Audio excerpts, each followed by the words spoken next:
होली अमीरों के घर खुशियां लाती। उनके लिए होली रंगों का त्योहार और घर में अच्छे अच्छे पकवान बनाए जाते। अमीरों के लिए होली का त्योहार खुशियों से भरे दिन होते हैं। होली है भाई, होली है, बुरा न मा- होली है भाई, होली है, बुरा न मानो, होली है। और गरीबों के लिए होली मजबूरी भरी दिन होते हैं। उनके पास न तो खाने के लिए अच्छे अच्छे पकवान होते, नहीं तो उनके पास रंग खरीदने के लिए पैसे होते। उसी गांव में सूरज नाम का एक मजदूर रहता था। वह बहुत नेक दिल और बहुत ईमानदार था। वह अपने परिवार के साथ गांव में रहता था।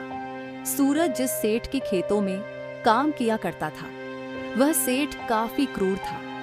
वह किसी की भी मजबूरी को नहीं समझता था। वह निर्दयी था। एक दिन सूरज अपने परिवार के साथ घर में बैठा था। तब उसकी बेटी कहती है, पापा, मेरे सभी दोस्तों के पास होली खेलने के लिए नए कपड़े और पिचकारी है। पापा, आप मेरे लिए भी पिचकारी ला दो ना। ठीक है बेटी, मैं तुम्हारे लिए जल्द ही नए कपड़े और पिचकारी ला दूंगा। बस कुछ दिन और, मेरी महीने की तनख्वाह अब कुछ दिन में मालिक देने वाले ही है, तब तुम्हें लाकर दे दूंगा। तब सूरज की पत्नी मालती कहती है, सुनिए जी, अब होली कुछ दिनों में ही आने वाली ही है और हमारे पास खाने के लिए ज्यादा राशन पानी नहीं है, तो फिर ये कपड़े और पिचकारी कहाँ से आएगा? भाग्यवान, मैं सेठ जी से कुछ पैसे ज्यादा ले लूंगा ताकि बच्चों के लिए कुछ सामान ले सकूं। और तुम टेंशन मत लो, इस बार की होली हमारे लिए भी खुशियों भरे दिन होगा।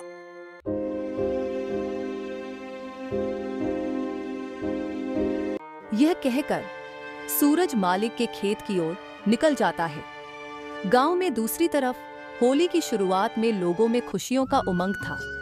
लोग बाजार से गुलाल और पिचकारी खाने के लिए मीठी मीठी पकवान ले जा रहे हैं और दूसरी तरफ गरीब लोग बस यह सब देख रहे थे।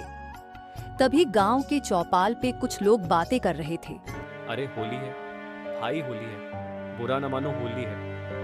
इस बार की होली में बहुत सारे पैसे खर्च करूंगा और आपने दोस्तों के साथ पार्टी मानूंगा।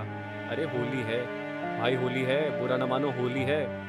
अरे तू है ही अमीर बाप का बेटा, तुम्हें कमाना पड़ता नहीं है तो तुम्हें पैसे कीमत क्या पता।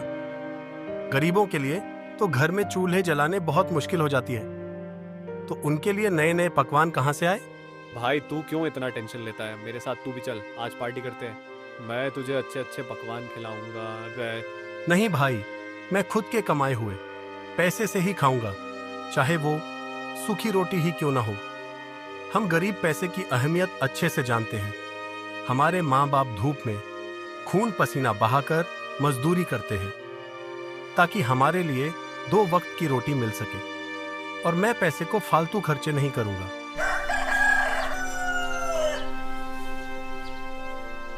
ऐसी ही कुछ दिन बीत जाते हैं। अब होली और नजदीक आ जाती है। सूरज अपनी बेटी से किए गए वादे को निभाने का अब वक्त आ गया था। सूरज सेठ के पास जाता है और सेठ से कहता है, सेठ जी, अब महीने का अंतिम दिन है सेठ जी, वो कुछ पैसे दे देते तो हमारा कुछ राशन पानी घर का चल जाता। और वैसे भी होली अब बहुत नजदीक आ गया है, तो आपने बच्चों के लिए कुछ कपड़े लेने थे सेठ जी, इसलिए कुछ पैसे दे देते तो काम हो जाता। सेठ जी। क्यों बोला तूने होली? अरे तुम लोग भी होली मनाने लगे? अरे नादान, होली बस अमीरों के लिए होती हैं, तुम जैसे गरीबों के लिए नहीं। तुम्हारे पास खाने तक के भी पैसे नहीं हैं और चले होली मनाने। कान खोलकर सुन, पैसे तुझे तब मिलेंगे जब तू मेरी पूरी खेत का काम पूरा नहीं हो जाता, तब तक तुम्हें पैसे नहीं मिलेंगे, समझे? चल काम पे निकल। ऐसी बातें सुनने के बाद सूरज अंदर से टूट जाता है। मन ही मन भगवान से कहता है ऊपर वाले, आपने मुझे इतना गरीब क्यों बनाया कि अपने परिवार के सपने पूरा तक नहीं कर सकता। सूरज चुपचाप काम करने लग जाता। सुबह से शाम हो जाती, वह पूरा दिन मेहनत मजदूरी करता है और थका हुआ और परेशान रात में अपने घर पहुंचता है और सोचता है, मालिक ने उसे पैसे दिए नहीं और वह आपने बच्चों को कैसे समझाएगा। तभी उसकी बेटी कहती है, पापा पापा, आप खाली हाथ क्यों आए हो? बाजार बंद हो गया क्या पापा? देखो ना, मेरे सारे दोस्त मुझे बहुत चिढ़ाते हैं, उसके पापा बहुत गरीब हैं। लेकिन पापा, आप हमारे लिए कपड़े लाओगे ना? हाँ मेरी गुड़िया रानी, मैं तुम्हारे लिए जल्द ही बाजार से नए कपड़े और खिलौने खरीद लाऊंगा। तुम चिंता मत करो, जाओ जाकर खाना खा लो, जल्दी सो जाना, कल तुम्हें स्कूल भी जाना है। कह तो देता है, लेकिन मन ही मन सोचने लग जाता है, अब पैसे कहाँ से लाऊंगा? सेठ तो अभी पैसा देगा नहीं, उससे पैसे मांग के कोई फायदा नहीं है, क्योंकि जब तक काम पूरा नहीं होगा तब तक मालिक पैसे नहीं देगा। और होली भी नजदीक है, हे ऊपर वाले अब क्या होगा? और ऐसे ही कुछ दिन और बीत जाते हैं। सूरज जब काम पे से अपने घर आ रहा था, वह देखता है कि बाजार एक एक दुकान के पास खिलौने व पिचकारियां बिक रहे थे। सूरज उनके पास जाता है, वह देखता है वह रंग बिरंगे पिचकारियां थे, जिसे देख वह मन ही मन सोचता है, ये तो बहुत सारे खिलौने हैं, क्यों ना यही से अपने बेटी के लिए खिलौने लूं। वह दुकानदार से कहता है, सुनो भाई, ये पिचकारी और गुलाल कितने में देते हो? मुझे अपनी बेटी के लिए लेना है। अरे तुम्हारी हालत देख के नहीं लगता कि तुम ये सब खरीद पाओगे। जाओ जाकर सामान खरीदने के लिए पैसे ले लाओ। पता नहीं कहां कहां से आ जाते हैं सुबह सुबह धंधा चौपट करने के लिए। जाते हो कि धक्के मारकर निकालूं यहां से? अरे भाई, आज पैसे नहीं है तो क्या हुआ? मैं फ्री में खरीदने तो नहीं आया। मैं गरीब हूँ, कोई भिखारी नहीं जो तुमसे मांगने नहीं आया हूँ। जल्द ही आऊंगा तुमसे सामान खरीदने। ऊपर वाले के घर देर है लेकिन अंधेरा नहीं। अरे चल जा जा, तेरे जैसे गरीब रोज आते जाते रहते हैं।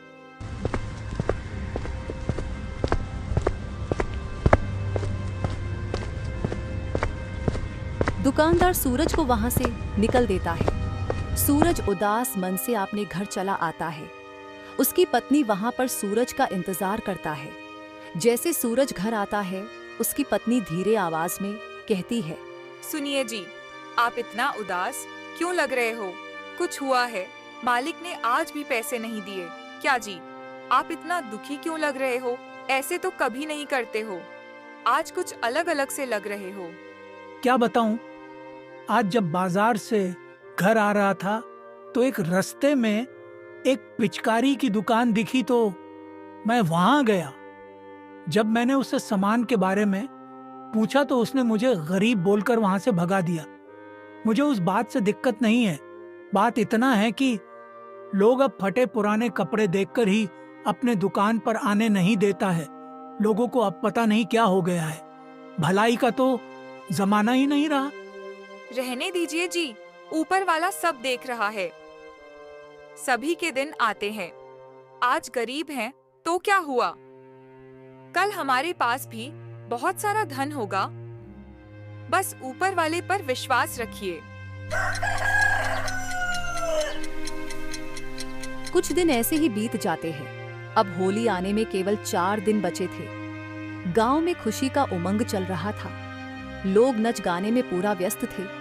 सभी लोग दुश्मनी भुलाकर आपस में दोस्ती का हाथ बढ़ा रहे थे। सबके घरों में पुआ और पूरी और मीठे पकवान बना रहे थे। अब लोग होली के तैयारी में पूरी तरह से लग जाते हैं और गरीबों के लिए ये सब सपने जैसे थे। वो लोग ये सब दूर से ही देख रहे थे, क्योंकि उनके पास न ही तो पैसे थे, नहीं तो बनाने के लिए पकवान। उसी गांव में 2 मूर्ख दोस्त रहते थे, जिसका नाम अंकित और रोहित। गांव की चहल पहल को देख अपने दोस्त से कहते हैं, दोस्त, इतने सारे लोग गांव में नाच गान क्यों कर रहे हैं? कुछ है क्या दोस्त? अरे दोस्त, तुम्हें नहीं पता दिवाली आने वाली है और दिवाली की खुशी में लोग नाच गा रहे हैं और रंग गुलाल लेकर दिवाली मना रहे हैं दोस्त। ऐसा क्या? तब तो हमें भी रंग गुलाल लेकर दिवाली मनानी चाहिए। चलो रामू काका के दुकान से रंग गुलाल खरीद लेते हैं और हम भी दिवाली की खुशियां मनाते हैं। लेकिन दोस्त, दिवाली तो रात में मनाई जाती है, तो फिर ये लोग दिन में क्यों नच रहे हैं? क्योंकि दिवाली अब रात में नहीं, अब दिन में भी होने लगी है, इसीलिए दिन में होने लगी दिवाली। चलो दोस्त, दीप जलाओ जगमग, दीप जलाओ जगमग।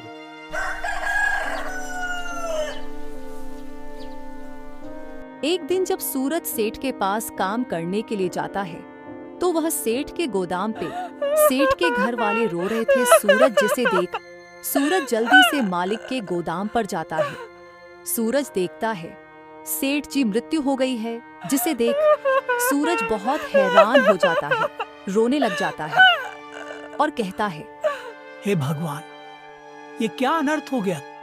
सेठ जी आंखें खोलिए। सेठ जी, ये आपको क्या हो गया। सेठ जी, आपके भरोसे ही हमारे जैसे गरीब अपना जीवन यापन करते हैं। सेठ जी, आप ही हमारा एकमात्र सहारा थे। अब ये गरीब का क्या होगा।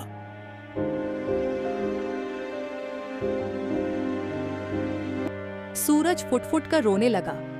अब मालिक के जाने के बाद अब उसे वो भी पैसे नहीं मिलेंगे जो उसने कमाए थे। उससे अब इस बात की भी चिंता सताते लगी।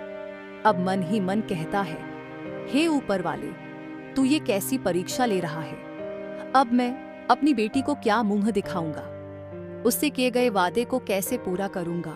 हे ऊपर वाले, अब तू ही कोई रास्ता दिखाओ। वह दुखी मन से अपने घर आ जाता है।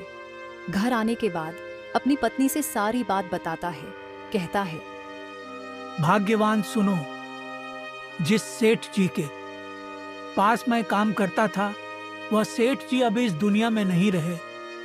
मैंने जितने दिन काम किए थे अब मैं उतना पैसे भी नहीं सकूंगा। मालती, क्यों हमारे साथ ही इतना बुरा होता है।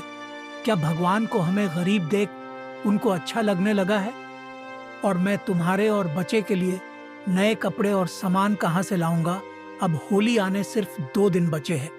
देखिए जी, क्या पता भगवान को हम जितना मानते हैं उससे ज्यादा देना हो। हम हर नहीं मान सकते, हमें कोशिश करनी होगी। एक रास्ता बंद हो गया तो क्या हुआ, हमारे लिए भगवान ने बहुत रास्ते खोल दिए हैं।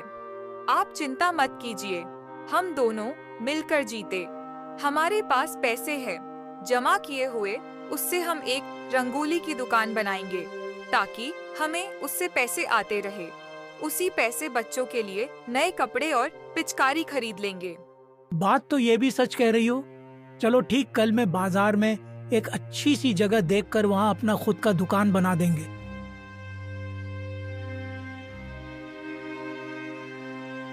अगली सुबह दोनों मिलकर रंगोली की दुकान खोल देते हैं। बाजार में एक ही गुलाल और रंगोली की दुकान थी, इसलिए उसकी दुकान चमक उठती है। वह लोग जल्द ही बहुत सारा धन कमा लेता है। उसकी होली बहुत अच्छी जाती है और अपने बेटी के लिए नए कपड़े और पिचकारी खरीद लेते हैं।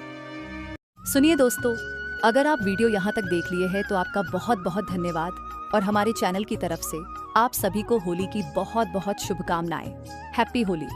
दोस्तों, आपको हमारी ये वीडियो पसंद आए तो चैनल सब्सक्राइब करें, लाइक करना न भूलें ताकि हमारी वीडियो सीधे आपके पास पहुंचे। दोस्त, ये वीडियो बनाने का यह मकसद था कि आप लोग पता चल सके कि एक गरीब का जीवन यापन होली में होता है। वह लोग किसी सामान के लिए कितना परेशान होते हैं। आप लोग भी किसी गरीब की मदद करें ताकि होली जैसी त्योहार में कोई अधूरा न रहे। और दोस्तों, कभी भी किसी का गरीबी का मजाक नहीं बनाना चाहिए क्योंकि ऊपर वाला सब देख रहा होता है। बस दोस्तों, आप अपना ख्याल रखें। मैं आपको फिर मिलता हूँ एक और मजेदार और बेस्ट वीडियो के साथ। तब तक के लिए बाय दोस्तों, और प्रेम से बोलो राधे राधे।